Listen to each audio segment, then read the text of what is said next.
ద్వారా కూల్చివేతలు జరుగుతున్నాయి. అక్కడ వాళ్ళ ఇంటి యజమాని కూడా ఇక్కడికి రావడం జరిగింది. ఎందుకంటే ఎన్నో ఏళ్ల నుంచి కూడా వాళ్ళు ఇక్కడ ఉంటున్నారు కాబట్టి ఇక్కడ ఏ విధంగా జరుగుతుంది అంటే ఒక వైపు నుంచి బాధ కలిగినప్పటికీ కూడా మరోవైపు నుంచి చూసుకుంటే కనుక ఏదైతే మూసీ నది ఉందో అది పొంగినప్పుడు ఇంట్లో ఇబ్బందికర వాతావరణం ఉంటుంది కాబట్టి ఖచ్చితంగా మారాల్సిన అవసరం ఉంది అంటూ కూడా వాళ్ళు చెప్పడం జరిగింది. ఇందాక మనతో పాటు ఒక వైపు నుంచి కూల్చివేతలు జరుగుతుంటే వాళ్ళు ఇక్కడ నుంచి అన్ని కూడా దగ్గర ఉండి చూసుకున్న పరిస్థితి. ఇంకోటి ఏదైతే వాళ్ళకి సంబంధించి కరెంటు సప్లై ఉందో అది కూడా ఇక్కడ నుంచి కొన్ని సామాన్లు కూడా తీసుకువెళ్ళడం జరిగింది. ఇందాక వరకు కూడా ఒకసారి వాళ్ళతోనే మాట్లాడి తెలుసుకుందాం ఎన్నెల నుంచి ఉన్నారు ఏంటనేది కూడా. నమస్తే అండి, ఎన్నెల నుంచి ఉన్నారు ఇక్కడ? ఇక్కడ 7 years నుంచి ఉన్నాయి. 7 years. అసలు ఏం చెప్పారు మీకు? ఎప్పుడు వచ్చి రాశారు ఆర్బీఎక్స్ అని? ये 2-3 दिन हो रहा मैडम आके, अभी तक नहीं आए लोग. ये 3 दिन हो रहा, 3 days हो रहा. ఇంటి పట్ట ఎప్పుడు ఇచ్చారు? पट्टा అది అక్కడిది ఇచ్చిన ఇక్కడిది. हाँ, अभी यहाँ का कुछ भी सब डम्मी कर दिए पूरा. क्या बोले तो थोड़ा टाइम दो बोले तो भी नहीं दिए. पुलिस वाले सामान निकाल के बाहर फेंक दिए. పోలీసులు తీసి మీ సామాన్లన్నీ కూడా బయట పెట్టారు. బయట पूरा बाहर रख दिए. మీరు అడగలేదా? ఎందుకంటే మేము ఎప్పటి నుంచో ఇక్కడ ఉంటున్నాము, మేము ఎలా వెళ్ళాలి? చెప్పినాం మేడం, అన్నీ చెప్పినాం. చెప్తే కూడా అర్థం చేసుకుంటలేదు. चलो चलो बाहर निकलो बोल के ज़बरदस्ती. नहीं बोले तो वहाँ का भी कैंसिल कर देते, तुम्हारे को डबल बेडरूम दिए. सो कल पुलिस वाले मारे हमारे को. కొట్టారు కూడా. हाँ, అయితే ఇప్పుడు ప్రస్తుతానికి మీరు ఇక్కడికి రావడం జరిగింది. ఇప్పుడు ఏదైతే ఇప్పుడు ఈ పోర్షన్స్ ఉన్నాయి ఇందులో ఎంతమంది ఉండేవాళ్ళు? అక్కడ ఏదైతే ఇప్పుడు 2 BHKకి సంబంధించి మీకు ఎన్ని రూమ్లు ఇచ్చారు? 2 రూమ్ ఉన్నాయి కానీ ఒకటో ఫ్యామిలీ. నాకు 4 కొడుకు ఒక బిడ్డ ఉన్నాయి. 4లో 3 పెళ్ళి అయింది. అన్నీ మొత్తం ఇళ్ళనే ఉన్నాయి. ఇప్పుడు ఎట్లా అంటే అయితే లేదు, సామాన్ అక్కడిక్కడే వేసి పోయి అక్కడ ఉన్నది. ఇప్పుడు ఆ 2 BHKలో 2-3 రూముల్లో ఎంతమంది ఉంటున్నారు? మీ ఒక్కరినే ఉంటారు. ఇక ఒక ఫ్యామిలీ ఉంటారు. కొడుకులు ఉండదు. ఇక हिंदी में बोलो मैडम. हाँ बोलो. वो जो घर है ना उसमें मैं मेरा मिसेज रह सकते. अभी जो शादी करे तो बच्चे नहीं रह सकते. बहुत प्रॉब्लम होगा हमारे को. अभी हम सामान रोड पे लगा दिए, पूरा नीचे लगा दिए. वहाँ पूरा सामान आ रहा ही नहीं उसमें.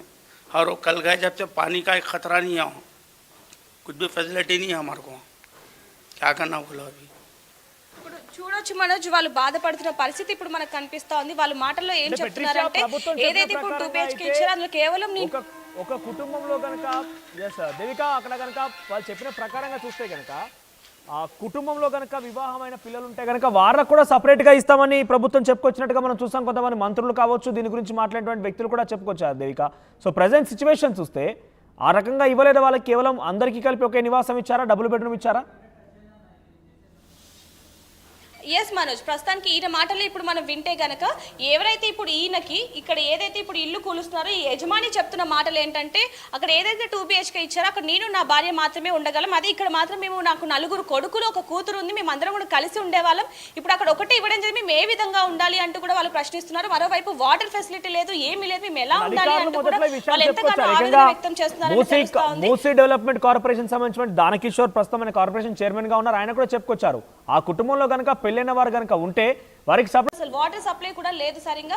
లోపల ఎక్కడికక్కడ దుమ్ము ధూళి ఉంది, అది మేము క్లీన్ చేసుకుంటున్నప్పటికీ కూడా వాటర్ సప్లై లేదు. మేము ఏ విధంగా ఉండాలి? ఆ ఫ్యామిలీ మొత్తం కూడా కేవలం మాకు ఆ సింగిల్ బెడ్రూమే ఇచ్చారు, డబుల్ బెడ్రూమ్ మాత్రమే ఇచ్చారు. అక్కడ నేను నా భార్య మాత్రమే ఉండడానికి వస్తుంది. మరి మా మిగతా పిల్లలు ఎక్కడ ఉండాలి? ఇన్ని రోజుల నుంచి కూడా వాళ్ళు మమ్మల్ని చూసుకుంటూ వచ్చారు, అలానే మేము ఎక్కడ ఉండాలి అంటూ కూడా వాళ్ళు ఆవేదన వ్యక్తం చేస్తున్నారని తెలియాలి. మరోవైపు కనుక చూసుకుంటే మనం ఇందాక ఇంకొంతమందితో మాట్లాడడం జరిగింది. వాళ్ళు కూడా గతంలో చెప్పిన విధంగా వాళ్ళు ఏ విధంగా చెప్పారు అంటే ఒకే ఇంట్లో దాదాపుగా 17 మంది ఉండేవాళ్ళం, ఇప్పుడు మాకు 2 BHK ఒకటే ఇచ్చారు, మేము ఇప్పుడు 17 మంది ఎక్కడ ఉండాలి? మాది చాలా పెద్ద ఫ్యామిలీ అంటూ కూడా వాళ్ళు ఎంతగానో మొరపెట్టుకున్న పరిస్థితి కనిపిస్తూ ఉందని చెప్పాలి. ఇంకోసారి వాళ్ళతో మాట్లాడి తెలుసుకుందాం ఇప్పుడు ప్రస్తుతానికి అక్కడ ఏ విధంగా ఉంది ఏంటనే దాని గురించి కూడా. ఇప్పుడు నిన్న మీరు ఇక్కడ నుంచి అక్కడ షిఫ్ట్ అవ్వడం జరిగింది, ఎప్పుడు షిఫ్ట్ అయ్యారు? రాత్రి పోయింది, రాత్రి में गए. ఇప్పుడు అక్కడ ఫెసిలిటీస్ ఏం ఫెసిలిటీ లేదు మేడం. అటు సామాన్ రావట్లేదు, ఏం రావట్లేదు. సామాన్ కింద ఉన్నాయి. కడుగుదామంటే ఇంట్లో నీళ్ళు లేదు, वाटर पानी नहीं है उसमें. वो परेशानी है हमारा. ఏ ఫ్లోర్ ఇచ్చారు మీకు? 6th floor. మరి 6th ఫ్లోర్లో కనుక నిన్న మేము వచ్చినప్పుడు అక్కడ లిఫ్ట్ కూడా ఆపేయడం జరిగింది. అంటే సామాన్లు ఎక్కువగా ఉండడం వల్ల లిఫ్ట్ స్టక్ అయిపోతుంది, మొత్తం పని చేయకుండా పోతుంది. కాబట్టి మెట్ల ద్వారా మీ సామాన్లు తీసుకెళ్ళండి అని చెప్పి వాళ్ళు మీకు చెప్పడం జరిగింది. మరి మీరు ఎలా అధికారులతో మాట్లాడారు అక్కడ ఉన్న వాళ్ళతో? अब क्या करेंगे मैडम, अभी कुछ भी बोले तो वो भी चलेगा बोलकर टेंशन में ले लेके गए. थोड़ा सामान लेके पूरा सामान नीचे लगा दिए. अभी वही प्रॉब्लम है हमारे को और कुछ भी नहीं. हमारे कुछ भी करना हमारे बच्चों को. అంటే ఇప్పుడు వరకు చూసుకుంటే కనుక అధికారులు మాకు చెప్పిన విషయాల ప్రకారం మళ్ళీ చాలా మంది డబుల్ బెడ్రూమ్ ఇచ్చినప్పటికీ కూడా మా ఇల్లు మాకు కావాలి అంటూ కూడా ఇక్కడికి వస్తున్నారు అని చెప్పి విన్నాము. ఇప్పుడు వరకు అలా వచ్చిన వాళ్ళు ఎవరైనా ఉన్నారా మళ్ళీ?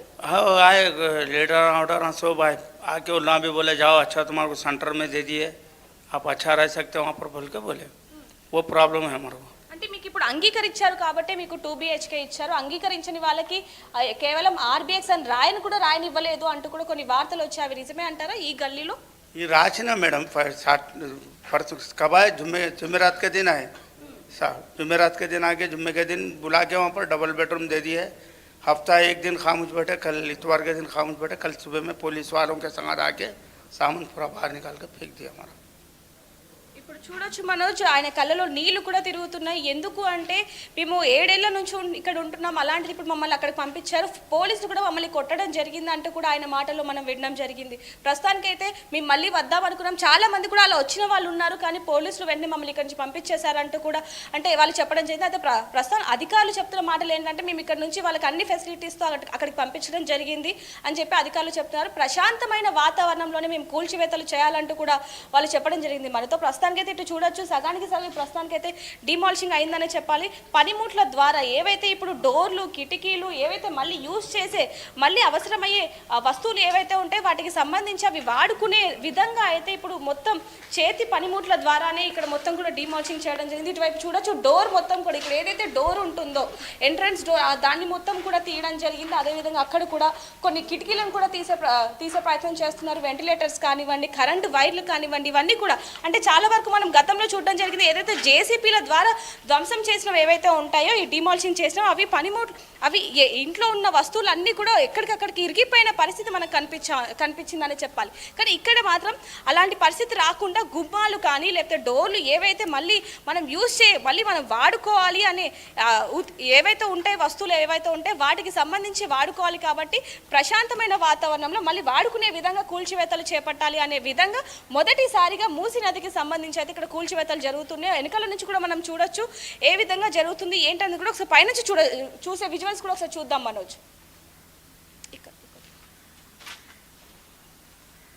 ఇక్కడ చూడొచ్చు చాలా మటుకు కూడా వైర్కి సంబంధించి అంటే చాలా మటుకు మనం గతంలో చూసుకున్నట్టయితే ఏవైతే రెవెన్యూ అధికారులు ఉన్నారో వాళ్ళు కేవలం వాళ్ళకి అప్డేట్ ఇచ్చి నోటీసులు ఇచ్చి కొంతమందిని బయటికి పంపించే ప్రయత్నం కూడా చేశారు. అయినప్పటికీ కూడా లోపల సామాన్లు ఎక్కడికక్కడ కొన్ని ఉన్న విజువల్స్ కూడా మనం చూడడం జరిగింది. ఇక్కడ అలాంటి అవకాశం రాకుండా లోపల వాళ్ళకి సంబంధించి ఇంటికి సంబంధించి వస్తువులు ఇక్కడ మనం చూడొచ్చు డోర్కి సంబంధించిన విజువల్స్ కానివ్వండి ఇవన్నీ కూడా ఇక్కడ మనకు కనిపిస్తూ ఉన్నాయి. ఒకసారి లోపలికి వెళ్ళి ఏ విధంగా ఉందని చూసే ప్రయత్నం కూడా చేద్దాం. వీళ్ళు ఇంట్లోనే సంపు కూడా పెట్టుకోవడం జరిగింది. ఒకవైపు నుంచి వెనకాల నుంచి ఇప్పుడు మనం సౌండ్స్ కూడా వినొచ్చు. ఇక్కడ నుంచి వెనకాల నుంచి ఏవైతే ఈ పనిముట్ల ద్వారా పగలగొడుతున్నారో అవన్నీ కూడా మనకి వినిపిస్తున్న విజువల్స్ కనిపిస్తున్నాయి. ఇక్కడ చూసుకుంటే కనుక డోర్లు ఇక్కడ చూడొచ్చు మనం కిటికీ ఏదైతే ఉందో దాన్ని కూడా వాళ్ళు తీసి పక్కన పెట్టడం జరిగింది కేవలం పనిముట్ల ద్వారా. ఇక్కడ చూసుకుంటే మనకి కనిపిస్తూ ఉంది. ఇక్కడ అంటే ఇంకోటి ఇక్కడ చెప్పొచ్చు మనం ఒకే బిల్డింగ్లో దాదాపు 2-3 పోర్షన్స్ ఉంటాయి, ఒక 5-6 పోర్షన్స్ ఉంటూ ఉంటాయి ఒక్క సైడ్ మాత్రమే. ఇక్కడ వీళ్ళ ఫ్యామిలీ మొత్తం అంటే చాలా వరకు మనం చూడొచ్చు ముస్లింలకి సంబంధించి ఎక్కువ జనాభా అంటే వాళ్ళ ఫ్యామిలీ పెద్దదిగా ఉంటుంది కాబట్టి మా ఫ్యామిలీ పెద్దదిగా ఉన్నప్పుడు మేము ఏ విధంగా 2 BHKకి వెళ్ళాలి అంటూ కూడా వాళ్ళు ప్రశ్నిస్తున్న పరిస్థితి మనకు కనిపించిందనే చెప్పాలి. ఆయన ఎంతగా బాధపడుతున్నారో అనేది కూడా మనకి ఇందాక ఆయన మాటల్లో కనిపించింది. ఇప్పుడు చూడొచ్చు దానికి సంబంధించి కూడా కూల్చివేతలు జరుగుతున్నాయి. మరోవైపు ఇక్కడ చూడొచ్చు ఇక్కడ కూడా ఈ షింక్ ఏదైతే షింక్ ఉందో ఇక్కడ ఒక షింక్ ఉండే దాన్ని కూడా వాళ్ళు తీసుకొని వెళ్ళడం జరిగింది పనిముట్ల ద్వారా పగలగొట్టి దీన్ని మొత్తం కూడా ఏవైతే మనకి ఇంట్లో వాడుకునే మళ్ళీ ఇంకోసారి వాడుకునే వస్తువులు ఏవైతే ఉంటాయో వాటిని మొత్తాన్ని కూడా ఇక్కడ నుంచి తీసుకెళ్లే ప్రయత్నం అయితే చేస్తున్నారని చెప్పాలి. మొత్తానికి 47 ఇళ్ళకి పైగా మొత్తం కూడా ఏవైతే వస్తువులు వాడుకుంటామో అవన్నీ తీసేశాక అవన్నీ పక్కన పెట్టాక మళ్ళీ అప్పుడు ఈ గోడలు ఏవైతే ఉంటాయో వాటిని మొత్తాన్ని కూడా డిమాలిషింగ్ చేసే ప్రక్రియ మొదలవుతుంది అంటూ కూడా అధికారులు చెప్పడం జరుగుతుంది. మరోవైపు నుంచి చూసుకుంటే వెనకాల నుంచి ఎవరైతే వాళ్ళు ఉంటారో వాళ్ళు ఏ విధంగా బాధపడుతున్నారు అనేది కూడా ఇక్కడ మనం చూస్తూనే ఉన్నాం. అసలు మాటలో చెప్పలేకపోతున్నారు. ఆయన కళ్ళల్లో నీళ్లు కూడా తిరుగుతున్న పరిస్థితి మనకు కనిపిస్తూ ఉంది మనోజ్. మరోవైపు నుంచి కూడా అటువైపు నుంచి ఎటువంటి ఎవరైనా ఓనర్లు వచ్చి మళ్ళీ గొడవ చేస్తారేమో అన్న భయం అంటే ఎవరైనా వచ్చి ఇబ్బంది పెడతారేమో మళ్ళీ మా ఇల్లు మాకు కావాలి ఇచ్చేసేయండి అంటూ కూడా ఏమైనా ఇబ్బంది పెడతారేమో అంటూ కూడా పోలీసుల బందోబస్తులోని ఇదంతా కూడా జరుగుతుందని చెప్పాలి. మరోవైపు ఇప్పుడు చూడొచ్చు లోపల నుంచి తీసిన డోర్లు కానివ్వండి వుడ్తో సంబంధించిన డోర్స్ ఏవైతే ఉంటాయో అది మొత్తాన్ని కూడా అది మొత్తం కూడా ఇక్కడ మనకు కనిపిస్తూ ఉందనే చెప్పాలి. ఇటు చూడొచ్చు లోపల కిటికీలు ప్రస్తుతానికి 5-6